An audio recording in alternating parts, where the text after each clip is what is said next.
Friends, we can perhaps group ourselves a little closer to Chris, if we like.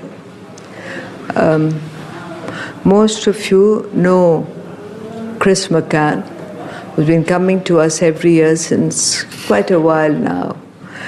I would just like to say that he's the only European philosopher that one knows who since 40 years has been reading Sri Aurobindo and is inspired by Sri Aurobindo. And he has a background of being a scholar at Oxford, Heidelberg, Sorbonne, many places in the US, now lives in France with his wife Beatrice, who has come for the first time. He has done original work in phenomenology, in which the impress of Sri Aurobindo's work is profound. The volumes are here in front of us. He has kindly brought them.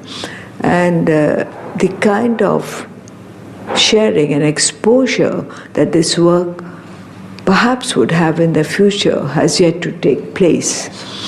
But at the moment, Chris is, in his own inner search and understanding, very interested in how humanity at the present moment needs to move beyond the mind.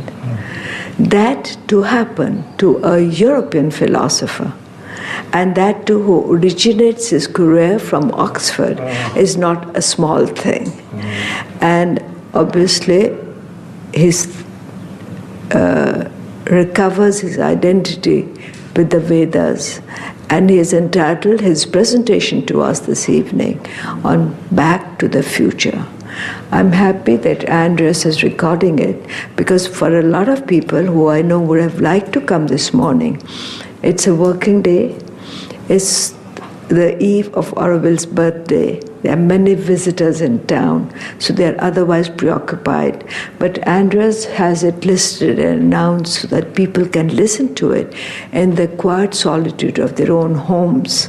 It's on the radio, and it is also broadcast and recorded, so it's available to us for a wider dissemination. Chris, thank you for being here.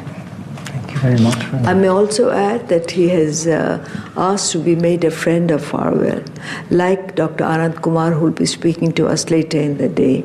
And I think it's a signal moment in the growth and development of Auroville that people of diverse areas of research, along with Dr. Binu, who is no newcomer to Auroville, and certainly not to Sri Aurobindo, the mother, because he's been brought up there and educated there. This is a sign of our future direction of growth. I don't need that, I think. This should be working well, no problem. So, thank you very much. There's the good news, and there's the bad news. The good news is that I'm here again to talk to you, like last year and the year before. The bad news is that I'm a philosopher, and it's worse than that, I'm a philosopher who's written a philosophy. Now, why should that be bad news?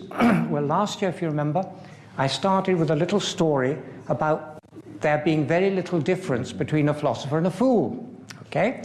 This year I'm going to tell a different story about how I came to be the fool that I am as a result of becoming a philosopher. I went up to Oxford to read history. Now, I've always known I didn't have much of a memory. In fact, I have so little memory that academics of my age who complain that they're losing their memory and say, well, what about you? I say, it's no problem for me, I never had one. I don't even have enough memory to remember the memory I once had, so I can compare it with the memory I now have, so I can decide whether I have less or more than I had before. So that's no problem. In any case, it doesn't matter anymore. This is my memory. I don't have to remember anything anymore. It goes into my computer, and if I need to consult it, I can get it out. But at that time, it was a very serious thing to be a historian or want to read history at Oxford and not have a memory. So I looked around for something else. And I fell upon something called modern greats.